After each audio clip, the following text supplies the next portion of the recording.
Hello my dears, welcome back. ഞാനിന്ന് നിങ്ങളോട് വളരെ ഇമ്പോർട്ടൻ്റ് ആയിട്ടുള്ള ഒരു കാര്യം ഡിസ്കസ് ചെയ്യാനായിട്ടാണ് വന്നിട്ടുള്ളത്. പി എസ് സിയെക്കുറിച്ച്. പി എസ് സി ആസ്പിറൻസിന് വേണ്ടിയിട്ടാണ് ഞാൻ ഈ വീഡിയോ ഒന്ന് ചെയ്യുന്നത്. ഞാനിതിനു മുമ്പും പി എസ് സിയെക്കുറിച്ച് അല്ലെങ്കിൽ പി എസ് സി എക്സാമുകളെക്കുറിച്ച് നിങ്ങൾക്ക് ഒരു ജോലിയുടെ കൂടെ തന്നെ എങ്ങനെ പി എസ് സി എക്സാമിന് വേണ്ടി പ്രിപ്പയർ ചെയ്യാം, നിങ്ങളുടേതായിട്ടുള്ള ടൈം ടേബിൾ എങ്ങനെ ക്രിയേറ്റ് ചെയ്യാം, എങ്ങനെ പഠിക്കണം എന്നതിനെക്കുറിച്ചൊക്കെ വീഡിയോസ് ചെയ്തിട്ടുണ്ട്. നിങ്ങളതൊക്കെ നല്ല രീതിയിൽ ഏറ്റെടുക്കുകയും ചെയ്തിട്ടുണ്ട്. ഞാൻ നിങ്ങളോട് പറയാൻ പോകുന്ന കാര്യം ചിലപ്പോൾ നിങ്ങൾക്ക് മാനസികമായിട്ടുള്ളൊരു ഡിസ്കംഫർട്ട് ഉണ്ടാക്കിയേക്കാം. ഞാൻ ആദ്യം തന്നെ അത് പറയുകയാണ്. പക്ഷേ ഈ ഒരു വീഡിയോ പൂർണ്ണമായിട്ടും കാണാതെ, ഞാൻ എന്താണ് പറയുന്നതെന്ന് മനസ്സിലാക്കാതെ ഒരിക്കലും നെഗറ്റീവായിട്ട് കമൻറ്റ് ചെയ്യാനായിട്ട് വരരുത്.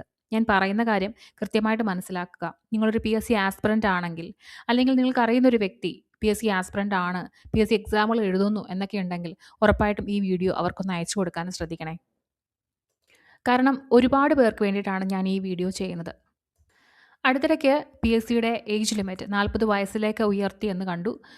റിസർവേഷനുള്ള കാറ്റഗറിയിലുള്ള ആളുകൾക്ക് 45 വയസ്സ് വരെ എക്സാം എഴുതാം. അതൊരു ഓപ്പർച്യൂണിറ്റി ആയിട്ട് നമുക്ക് തോന്നും അല്ലേ? 36 വയസ്സിൽ നിന്നും 40 വയസ്സിലേക്ക് നമ്മുടെ ഏജ് ലിമിറ്റ് ഉയർത്തി എന്നുള്ളത് ഒരു ഗ്രേറ്റ് ഓപ്പർച്യൂണിറ്റി ആയിട്ടായിരിക്കും ഒറ്റ നോട്ടത്തിൽ നമുക്കത് മനസ്സിലാവുന്നത്. പക്ഷേ അതിന് മറ്റൊരു വശം കൂടിയുണ്ട്. അതിനെക്കുറിച്ചാണ് ഞാനിന്ന് നിങ്ങളോട് സംസാരിക്കാൻ ആഗ്രഹിക്കുന്നത്. അതിന് തക്കതായിട്ടുള്ള കാരണവുമുണ്ട്. കാരണം നിങ്ങൾക്കിപ്പോൾ കിട്ടിയിരിക്കുന്ന ഈ ഒരു ഓപ്പർച്യൂണിറ്റി, ഈ ഒരു അവസരം പിന്നീട് അതൊരു ട്രാപ്പായിട്ട് മാറരുത്. എൻ്റെ അറിവിലുള്ള, എനിക്കറിയുന്ന ഒരുപാട് പേര് 10, 12 വർഷങ്ങളായിട്ട്, 15 വർഷങ്ങളായിട്ടൊക്കെ പി എസ് സി എഴുതുന്ന ആളുകളെ എനിക്കറിയാം. അവരെല്ലാ വർഷവും എക്സാമ്പിൾ എഴുതാറുണ്ട്. ഓരോ തവണയും അവർക്ക് ഹോപ്പാണ് കേട്ടോ, പ്രതീക്ഷകളുണ്ട്. അടുത്ത വർഷം ക്രാക്ക് ചെയ്യാം, അല്ലെങ്കിൽ ഓരോ വർഷം കൂടുമ്പോഴും ഇമ്പ്രൂവ്ഡ് ആകുന്നുണ്ടെന്നുള്ളൊരു വിശ്വാസം അവർക്കുണ്ട്. പക്ഷേ ഇത്രയും വർഷങ്ങളായിട്ട് എടുത്ത് നോക്കുമ്പോൾ പ്രത്യേകിച്ചൊരു മാറ്റവും തോന്നുന്നില്ല. അറിയാതെ തന്നെ വർഷങ്ങൾ കടന്നു പോവുകയും ചെയ്തു. ഞാനൊരു എക്സാമ്പിൾ പറയാം. എന്നെ പഠിപ്പിച്ച ഒരു ടീച്ചർ, അവർ വർഷങ്ങളായിട്ട് എക്സാമിന് വേണ്ടി പ്രിപ്പയർ ചെയ്യുന്നുണ്ട്, എഴുതുന്നുണ്ട്. പല എക്സാമുകളും എഴുതുന്നുണ്ട്, ഇന്നതെന്നൊന്നുമില്ല. എല്ലാ ഗവൺമെൻറ് എക്സാമുകൾക്ക് വേണ്ടിയിട്ടും ആപ്ലിക്കേഷൻ അയക്കാറുണ്ട്, എഴുതാറുണ്ട്. പക്ഷേ ഇതുവരേക്കും ജോലിയിലെത്തിയിട്ടില്ല. കഴിഞ്ഞ വർഷം ആ ടീച്ചറിൻ്റെ ഏജ് ലിമിറ്റ് കഴിഞ്ഞു. ഏജ് ലിമിറ്റ് കഴിഞ്ഞപ്പോൾ അടുത്തുള്ള ഒരു സ്കൂളിൽ ടീച്ചറായിട്ട് ജോയിൻ ചെയ്തു. ബി എഡും എം എഡും ഒക്കെ കഴിഞ്ഞ് ഒരുപാട് ക്വാളിഫിക്കേഷനുള്ളൊരു ടീച്ചറാണ്. അങ്ങനെ ടീച്ചർ ആ സ്കൂളിൽ വർക്ക് ചെയ്യുന്നു. ഒരുപാട് വർഷങ്ങൾക്ക് ശേഷം ആ ടീച്ചറിൻ്റെ ചിരിച്ച മുഖവും ഒരുപാട് ഈവൻസിൻ്റെയൊക്കെ ഫോട്ടോസും ഒക്കെ ഞാൻ സ്റ്റാറ്റസുകളിൽ കണ്ടു. ഒരുപാട് സന്തോഷം തോന്നി. കാരണം ഞങ്ങൾ ഒരുപാട് ഡിസ്കസ് ചെയ്തിട്ടുള്ളതാണ്. ഓരോ വർഷവും ടീച്ചർ ഇങ്ങനെ പ്രതീക്ഷയോടെ പരീക്ഷകൾ എഴുതുന്നു, പരീക്ഷ കടന്നു പോകുന്നു, റിസൾട്ട് വരുന്നു, പ്രത്യേകിച്ച് മാറ്റമൊന്നുമില്ല, വീണ്ടും പരീക്ഷ എഴുതുന്നു. അപ്പോൾ ഓരോ തവണയും ടീച്ചർ എന്നോട് പറഞ്ഞ കാര്യമാണ്, ഞാൻ കുറേ കൂടി ഇമ്പ്രൂവ്ഡ് ആവുന്നുണ്ട്, കുറേ കൂടി എനിക്ക് മാറ്റം വരുന്നുണ്ട്, എനിക്ക് മാത്സ് കുറച്ചുകൂടി സ്കോർ ചെയ്യാൻ പറ്റി, എനിക്ക് ഇംഗ്ലീഷ് കുറച്ചുകൂടി സ്കോർ ചെയ്യാൻ പറ്റി. അങ്ങനെ അപ്പോൾ ടീച്ചറുടെ പ്രതീക്ഷയാണ്, അത് ഉള്ളിലുള്ള പ്രതീക്ഷയാണ്. ടീച്ചറെ പോലെ ഒരുപാട് ആളുകൾ ഈ ഒരു പരീക്ഷ ഇങ്ങനെ ഹോപ്പ്ഫുള്ളായിട്ട് എഴുതുന്നുണ്ട്. ഓരോ വർഷവും മാറ്റങ്ങൾ കണ്ട് അവർ മനസ്സിലാക്കുന്നുണ്ട്. പക്ഷേ 36 വയസ്സ് കഴിഞ്ഞപ്പോൾ ടീച്ചർ ഇനി ഒരു ഹോപ്പില്ല എന്നുള്ള രീതിയിൽ, ഇനി വരുന്ന പോലെ നോക്കാം എന്നുള്ള രീതിയിൽ ഒരു സ്കൂളിൽ ഇൻ്റർവ്യൂ അറ്റൻഡ് ചെയ്യുന്നു. ആ സ്കൂളിൽ തന്നെ ടീച്ചർ ജോയിൻ ചെയ്യുന്നു. പിന്നീട് കഴിഞ്ഞ ഒരു വർഷമായിട്ട് നല്ല പോസ്റ്റുകളും നല്ല സാഹചര്യങ്ങളും ഒക്കെ ടീച്ചറിനെ ഞാൻ കണ്ടു. ഒരുപാട് എനിക്ക് സന്തോഷവും തോന്നി. കാരണം ടീച്ചറിൻ്റെ സ്റ്റുഡൻസൊക്കെ ഓരോ നിലയിലെത്തുമ്പോൾ ടീച്ചർ ഇപ്പോഴും ഒരു ജോലിക്ക് വേണ്ടിയിട്ട് അലയുക എന്നുള്ളത് എന്നെ സംബന്ധിച്ചിടത്തോളവും മറ്റ് സുഹൃത്തുക്കളെ സംബന്ധിച്ചിടത്തോളം ഒക്കെ പ്രയാസമുള്ള കാര്യങ്ങൾ തന്നെയായിരുന്നു. ടീച്ചർ എന്ന് പറയുന്ന ഒരു ഒറ്റപ്പെട്ട വ്യക്തിയല്ല, അവരെ പോലെ ഒരുപാട് ആളുകൾ ഈ സമൂഹത്തിലുണ്ട്. അതുകൊണ്ടാണ് ഞാൻ ഈ ഒരു വീഡിയോ ചെയ്യാനായിട്ടുള്ള പ്രധാന കാരണവും. ഇതിലെ ഇപ്പോൾ ട്വിസ്റ്റ് എന്താണെന്ന് വെച്ചാൽ, കഴിഞ്ഞ ദിവസം ഞങ്ങളൊന്ന് സംസാരിച്ചപ്പോൾ ടീച്ചർ ഈ മാർച്ച് വരെ ആ ജോലിയിൽ തുടരുന്നുള്ളൂ എന്നറിയിച്ചു. കാരണം 40ലേക്ക് ഏജ് മാറിയിട്ടുണ്ട്, ഇനിയിപ്പോൾ പരീക്ഷ എഴുതാമല്ലോ എന്നാണ് പറഞ്ഞത്.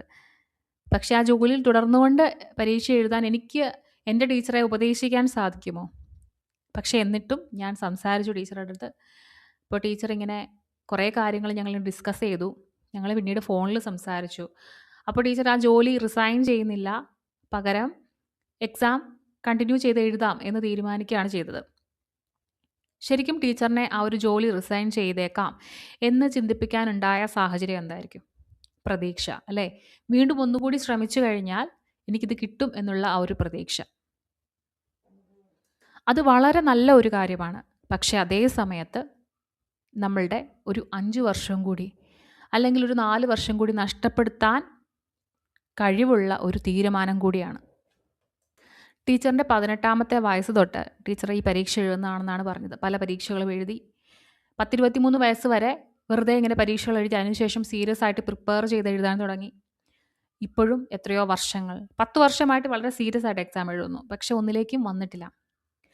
ഇവിടെ നിങ്ങൾ നിങ്ങളോട് ചോദിക്കേണ്ട ഒരു ചോദ്യമുണ്ട്. നിങ്ങൾ വർഷങ്ങളായിട്ട് PSC എക്സാം എഴുതുന്ന ഒരു വ്യക്തിയാണെങ്കിൽ നിങ്ങൾ സ്വയം ചോദിക്കേണ്ട ഒരു ചോദ്യമുണ്ട്. നിങ്ങൾ ഈ ഒരു വ്യക്തിയാണോ? ടീച്ചറെ പോലെയുള്ള ഒരു വ്യക്തിയാണോ നിങ്ങൾ? ഓരോ നിമിഷവും ഇംപ്രൂവ്ഡ് ആയിക്കൊണ്ടിരിക്കും എന്ന് പ്രതീക്ഷിച്ച് വർഷങ്ങളിപ്പോൾ തള്ളി നീക്കിയിട്ടുണ്ടോ? നിങ്ങൾക്ക് കൃത്യമായിട്ട് പഠിക്കാൻ ഒരു റുട്ടീൻ ഉണ്ടോ? ഒരു പാറ്റേൺ ഉണ്ടോ? നിങ്ങൾ പഠിക്കുമ്പോൾ ഫുൾ ഫോക്കസോടു കൂടിയാണോ പഠിച്ചിട്ടുള്ളത്? ചിലർ പറയും എല്ലാം ഭാഗ്യമാണ്. ഭാഗ്യം വരുന്നത് എപ്പോഴാണ്? അവസരങ്ങളെ ഹാർഡ് വർക്ക് മീറ്റ് ചെയ്യുമ്പോഴാണ്. Lucky swan, opportunity meats hard work. നിങ്ങൾ കേട്ടിട്ടുണ്ടോ? ഒരാളുടെ സക്സസ് മാത്രമേ ആളുകൾ കാണുള്ളൂ. അതിനുവേണ്ടി അവരെടുത്ത എഫേർട്ട് കാണുന്നുണ്ടാവില്ല. ചക്ക വീണ് മുയൽ ചാകുന്ന കേസുകൾ വളരെ കുറവായിരിക്കും. ഇനി അത് നടക്കുമോ എന്ന് പോലും അറിയില്ല. അത്ര ടഫാണ് എക്സാമുകൾ. അപ്പോൾ ഞാൻ പറയാൻ വന്ന കാര്യം ഇത്രയേ ഉള്ളൂ. നിങ്ങൾ ഒരു PSC എക്സാം കിട്ടാൻ വേണ്ടി, ഒരു ജോലി കിട്ടാൻ വേണ്ടി, ഒരു ഗവൺമെൻറ് ജോലിക്ക് വേണ്ടി 10-15 വർഷം നിങ്ങളെ ലൈഫിലെ കളയണമെന്നില്ല. നിങ്ങൾ ഡിസിപ്ലിനോടുകൂടി ഫോക്കസോടുകൂടി പഠിക്കുകയാണെങ്കിൽ 1 അല്ലെങ്കിൽ 2 വർഷത്തിനുള്ളിൽ നിങ്ങൾക്ക് ആ ജോലി കിട്ടും. അല്ലെങ്കിൽ ചിലപ്പോൾ 3 വർഷം. ഇപ്പോഴത്തെ ഒരു പാറ്റേൺ അനുസരിച്ച് ഒരു 1 to 2 ഇയേഴ്സിനുള്ളിൽ നിങ്ങൾക്ക് ആ ജോലി കിട്ടും. അപ്പോൾ എന്തിനാണ് നിങ്ങളുടെ വാല്യുബിൾ ആയിട്ടുള്ള ഒരുപാട് വർഷങ്ങൾ ഇതിലേക്ക് ഇൻവെസ്റ്റ് ചെയ്ത് നിങ്ങൾ നശിപ്പിച്ച് കളയുന്നത്? നിങ്ങൾക്കൊരു ജോലിക്കൊപ്പം ഇത് ശ്രമിക്കുകയാണെങ്കിൽ നിങ്ങൾക്ക് കുറച്ചുകൂടി ബെറ്റർ ആയിരിക്കും. കാരണം നിങ്ങളുടെ കയ്യിലൊരു പ്രൊഫഷൻ ഉണ്ട്. പക്ഷേ എല്ലാം മറന്ന് ഇതിലേക്ക് ഇറങ്ങിയിരിക്കുന്ന ഒരുപാട് ആൾക്കാരുണ്ട്. അവരുടെ പ്രതീക്ഷ എന്ന് പറയുന്നത് എന്നെങ്കിലും എനിക്ക് ആ ജോലി കിട്ടും എന്നുള്ളതാണ്. ഞാൻ ആരെയും നിരാശപ്പെടുത്താനായിട്ട് ഇവിടെ പറയുകയല്ല. ഇതൊരു സത്യസന്ധമായിട്ടുള്ള കാര്യമാണ്. ഒരു ഗവൺമെൻറ് ജോലി കിട്ടാൻ 10 വർഷത്തിൻ്റെ ആവശ്യമില്ല. എൻ്റെ ലൈഫിൽ ഞാനത് തെളിയിച്ച ആളാണ്. ഈ ഏജ് എക്സ്റ്റൻഷൻ 40 വയസ്സ് വരെ എന്നുള്ള ആ ഒരു നീട്ടിയ കാലയളവ് എന്തുകൊണ്ടാണ് കുറച്ച് ഡേഞ്ചറസ് ആവുന്നതെന്ന് ഞാൻ പറഞ്ഞു തരാം. ഞാനതൊരു നെഗറ്റീവ് പാറ്റേണിൽ നിങ്ങളോട് പറയുകയല്ല. പക്ഷേ റിയാലിറ്റി നമ്മൾ ഉൾക്കൊള്ളണം. കാരണം ടീച്ചറെ പോലെ ചിന്തിക്കുന്ന ഒരുപാട് ആളുകൾ ഇന്ന് ഈ സമൂഹത്തിലുണ്ട്. അവർ ചിന്തിക്കുന്നത് ഇനിയും എനിക്ക് സമയമുണ്ട്. എനിക്ക് അടുത്ത വർഷം കൂടി വേണമെങ്കിൽ ശ്രമിക്കാം. അടുത്ത വർഷം ഞാൻ കുറച്ചുകൂടി ഇമ്പ്രൂവ്ഡ് ആകും. എനിക്ക് ഇപ്പോൾ കുറച്ചുകൂടി റിലാക്സ്ഡ് ആയിട്ട് പഠിക്കാൻ സമയം കിട്ടിയിരിക്കുന്നു. ഈ ഒരു മൈൻഡ് സെറ്റ് നിങ്ങളുടെ അർജൻസിയെ ഇല്ലാതാക്കി കളയും. നിങ്ങൾ പലപ്പോഴും ശ്രദ്ധിച്ചിട്ടുള്ളൊരു കാര്യം കാണും. നിങ്ങൾക്ക് ഒരിക്കലും പഠിച്ചിട്ട് മനസ്സിലാകാത്ത പല കാര്യങ്ങളും പരീക്ഷയുടെ തലേ ദിവസം പഠിക്കുമ്പോൾ മനസ്സിലാവും. എന്തുകൊണ്ടാണ്? നമ്മളുടെ അർജൻസി. നമ്മൾക്ക് പെട്ടെന്ന് പഠിക്കണം അതിന് വേണ്ടിയിട്ട്. അപ്പോൾ ഈ ഒരു അർജൻസിയാണ് നിങ്ങൾക്ക് ഇല്ലാതാക്കി കളയുന്ന ഈ ഒരു ചിന്ത. നിങ്ങൾ പരീക്ഷ എഴുതാൻ റെഡി ആയിട്ടാണ് ഇപ്പോൾ ഇരിക്കുന്നതെങ്കിൽ നിങ്ങളുടെ വയസ്സ് 36 ആയിക്കോട്ടെ, 37 ആയിക്കോട്ടെ, നിങ്ങൾക്ക് ആ ഒരു ഏജ് കിട്ടി. നിങ്ങൾക്കിനി 40 വയസ്സ് വരെ എഴുതാം. അങ്ങനെ ഒരു ഹോപ്പ് വന്നു, ആയിക്കോട്ടെ. പക്ഷേ ഒറ്റ വർഷത്തിനുള്ളിൽ എഴുതിയെടുക്കാൻ വേണ്ടി ശ്രമിക്കുക. അല്ലെങ്കിൽ 2 വർഷം, അതിൽ കൂടുതൽ 40 വയസ്സ് എത്തുന്നിടം വരെ എനിക്കുണ്ട് എന്ന് ഒരിക്കലും ചിന്തിക്കാൻ പാടില്ല. അവിടെയാണ് പ്രശ്നം. ഇനി ഞാൻ വേറൊരു കാര്യം കൂടി നിങ്ങൾക്ക് പറഞ്ഞു തരാം. നിങ്ങൾക്ക് 40ാമത്തെ വയസ്സിൽ എഴുതിയ ആ ഒരു ജോലി പ്രാക്ടിക്കലായിട്ട് പറയുകയാണ് കേട്ടോ, ആരെയും നിരാശപ്പെടുത്താനല്ല. ആ ഒരു ജോലി 45ാമത്തെ വയസ്സിലാണ് നിങ്ങൾക്ക് കിട്ടുന്നതെന്ന് വിചാരിക്കുക. വീണ്ടും 10-15 വർഷമായിരിക്കും നിങ്ങൾക്ക് റിട്ടയർമെൻറ്റിനുള്ളത് അല്ലേ? അതിനും ഇമ്പോർട്ടൻ്റ് ആയിട്ടുള്ള ഒരു കാര്യം കൂടി പറയാം. ഇനി ആ ഒരു ജോലി നിങ്ങൾക്ക് കിട്ടിയില്ലെങ്കിലോ? 10-20 വർഷം നിങ്ങൾ PSCക്ക് വേണ്ടി പ്രിപ്പയർ ചെയ്തു, അതിനുവേണ്ടി സമയം ചിലവാക്കി. 45ാമത്തെ വയസ്സിൽ പുതിയതായിട്ട് നിങ്ങൾ തുടങ്ങേണ്ടി വരും അല്ലേ? അതൊരു വളരെ പെയിൻഫുൾ ആയിട്ടുള്ള സിറ്റുവേഷൻ ആയിരിക്കും. അതുകൊണ്ടാണ് ഞാൻ എൻ്റെ ടീച്ചറിനോട് പറഞ്ഞത്, ടീച്ചർ ജോലി റിസൈൻ ചെയ്യാതെ അവിടെ നിന്ന് പഠിക്കൂ എന്ന് പറഞ്ഞത്. ഞാൻ ഒരുപാട് ആലോചിച്ചു, എനിക്കങ്ങനെ പറയാൻ പറ്റുമോ എൻ്റെ അധ്യാപികയോട്. പക്ഷേ ടീച്ചർക്ക് എന്നെ മനസ്സിലായി എന്നുള്ളതാണ്. ഞാൻ പറഞ്ഞ കാര്യങ്ങൾ മനസ്സിലായി എന്നുള്ളതാണ്. ചില സമയത്ത് ചില ആളുകൾ പറയുന്ന ഒരു വാക്ക് മതിയായിരിക്കും നമ്മൾ എന്ത് ഡിസിഷനാണ് അപ്പോൾ എടുക്കേണ്ടത് എന്നുള്ള കാര്യം മനസ്സിലാക്കാൻ. ഞാൻ പറയുന്നത് നിങ്ങൾ ചെയ്യുന്നത് ഒരിക്കലും തെറ്റാണ് എന്നല്ല, പക്ഷേ ശരിയായിട്ടുള്ള തീരുമാനമായിരിക്കണം. ഏറ്റവും പെട്ടെന്ന് ജോലി കിട്ടാൻ വേണ്ടിയിട്ടാണ് നിങ്ങൾ ശ്രമിക്കേണ്ടത്. നാളെ എക്സാം ആണ് എന്ന് വിചാരിച്ച് വേണം നിങ്ങൾ പഠിക്കാൻ. അപ്പോൾ നിങ്ങൾക്ക് ഫോക്കസ് 100%-ലും കൂടുതൽ കിട്ടും. നിങ്ങൾ PSCയിൽ ഒരു സ്റ്റാർട്ടർ ആണെങ്കിൽ, പുതിയതായിട്ട് PSCയിലേക്ക് കടന്നു വന്നിരിക്കുന്ന ഒരാളാണെങ്കിൽ നിങ്ങളുടെ 3 വർഷം മാത്രം ഇതിലേക്ക് ഇൻവെസ്റ്റ് ചെയ്യുക. ആ 3 വർഷം നിങ്ങൾക്ക് പഠിക്കാവുന്നതിൻ്റെ അങ്ങേയറ്റം സ്മാർട്ട് വർക്കും ഹാർഡ് വർക്കും ചെയ്യുക. നല്ല രീതിയിൽ പ്രിപ്പയർ ചെയ്യുക. ഓക്കെ, അതൊരു മിഷൻ ആണെന്നുള്ള കാര്യത്തിൽ നിങ്ങൾ തീരുമാനമെടുക്കുക. അതാണ് നിങ്ങളുടെ മിഷൻ. അല്ലാതെ ഒരു കാഷ്വൽ അറ്റംപ്റ്റ് പോലെ എഴുതി ചുമ്മാ നോക്കാം എന്നുള്ള രീതിയിൽ നിങ്ങൾ നിൽക്കരുത്. വെറുതെ നിങ്ങളുടെ വർഷങ്ങൾ പോവുക മാത്രമേ ചെയ്യുള്ളൂ. അല്ലെങ്കിൽ നിങ്ങൾക്ക് ഒരു ജോലിയുടെ കൂടെ PSC പഠിക്കാം. അപ്പോഴും നിങ്ങളുടെ ലൈഫ് മുന്നോട്ട് തന്നെ പോകുന്നുണ്ടായിരിക്കും. പക്ഷേ നിങ്ങളുടെ ഗോള് നിങ്ങൾ ചേസ് ചെയ്യുന്നുണ്ടായിരിക്കും. അപ്പോൾ നിങ്ങൾ പറയും ഇതൊന്നും പോസിബിൾ അല്ല. ഒരു ജോലിയും കൊണ്ട് PSC പഠിക്കുക എന്ന് പറയുന്നത് നടക്കുന്ന കാര്യമല്ല. UPSC റാങ്ക് 2ാം റാങ്ക് നേടിയിട്ടുള്ള ഒരു ലേഡിയുണ്ട്. മാഡം ഫുൾ ടൈം ജോബ് ഒരു IT പ്രൊഫഷണലായിരുന്നു. രാവിലെ തൊട്ട് വൈകുന്നേരം വരെ എല്ലാ ദിവസവും ജോലിക്ക് പോയിട്ടാണ് UPSC എഴുതിയെടുത്തത്. അത്രയും ടഫ് ഉണ്ടാവില്ല PSC എഴുതിയെടുക്കാൻ. സോ നമ്മുടെ മുന്നിൽ എക്സാമ്പിൾസ് ഉണ്ട്. ഒരിക്കലും നടക്കാത്തൊരു കാര്യമല്ല ഞാൻ പറയുന്നത്. ഓക്കെ. അപ്പോൾ ഞാൻ നിങ്ങളോട് എങ്ങനെ പഠിക്കണം അല്ലെങ്കിൽ നിങ്ങളുടെ സ്റ്റഡി പാറ്റേൺസ് എങ്ങനെ ആയിരിക്കണം എന്നതിനെക്കുറിച്ചൊക്കെ ഞാൻ ഓൾറെഡി പറഞ്ഞു തന്നിട്ടുള്ള കാര്യമാണ്. അതുകൊണ്ട് ഞാൻ അതിലേക്കൊന്നും കടക്കുന്നില്ല. ഇത് ഒരു ട്രാപ്പായി നിങ്ങളുടെ ലൈഫിലേക്ക് പോവാതിരിക്കുക. കൃത്യമായിട്ടുള്ള ഡയറക്ഷൻ ഇല്ലെങ്കിൽ, കൃത്യമായിട്ടുള്ള ഗോൾ നിങ്ങൾ സെറ്റ് ചെയ്തിട്ടില്ലെങ്കിൽ ഈ ചേസിങ് എന്ന് പറയുന്നത് ഒരു വേസ്റ്റ് ഓഫ് ടൈം ആയിരിക്കും. ഞാൻ ഈ വീഡിയോ ചെയ്തത് ആരെയും ഡിസ്കറേജ് ചെയ്യാൻ വേണ്ടിയിട്ടല്ല.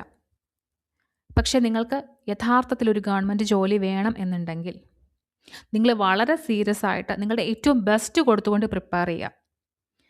ഒരു എക്സാമിനേക്കാളും ഒരുപാട് വലുതാണ് നമ്മളുടെ ജീവിതം എന്ന് പറയുന്നത്. സമയം അത്രത്തോളം വാല്യുബിൾ ആയിട്ടുള്ള ഒരു കാര്യമാണ്. നിങ്ങളുടെ ഫ്യൂച്ചറിന് എപ്പോഴും ക്ലാരിറ്റി വേണം. അല്ലാതെ ഇങ്ങനെ എൻഡ്ലെസ് ആയിട്ടുള്ള വെയിറ്റ് ചെയ്തിരിക്കുന്ന കാലമല്ല വേണ്ടത്. എവിടെയാണ് നിങ്ങൾ എത്തിച്ചേരേണ്ടതെന്നുള്ള കൃത്യമായിട്ടുള്ള ഒരു കാര്യമുണ്ട്.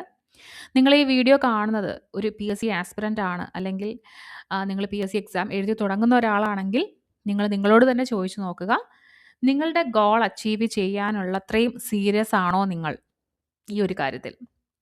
നിങ്ങളുടെ ആൻസർ യെസ് എന്നാണെങ്കിൽ നിങ്ങളുടെ കംപ്ലീറ്റ് ഫോക്കസോടുകൂടി വർക്ക് ചെയ്യുക. അല്ലെങ്കിൽ ഉറപ്പായിട്ടും നിങ്ങളുടെ ലൈഫിൽ വേറൊരു പാത്ത് ചൂസ് ചെയ്യേണ്ട സമയമാണ്. ഗവൺമെൻറ് ജോലി കൊണ്ട് മാത്രമല്ല ആളുകൾ ജീവിക്കുന്നത്. നിങ്ങളുടെ ലൈഫിലും മുന്നോട്ട് പോകാൻ ഒരുപാട് വഴികളുണ്ട്. ഓക്കെ. അപ്പോൾ ഒരു മീനിങ് ആയിട്ടുള്ള, സ്റ്റേബിൾ ആയിട്ടുള്ള, സക്സസ്ഫുൾ ആയിട്ടുള്ള ലൈഫ് എല്ലാവർക്കും ബിൽഡ് ചെയ്യാൻ സാധിക്കട്ടെ. മറ്റൊരു വീഡിയോയിൽ കാണാം. ബൈ.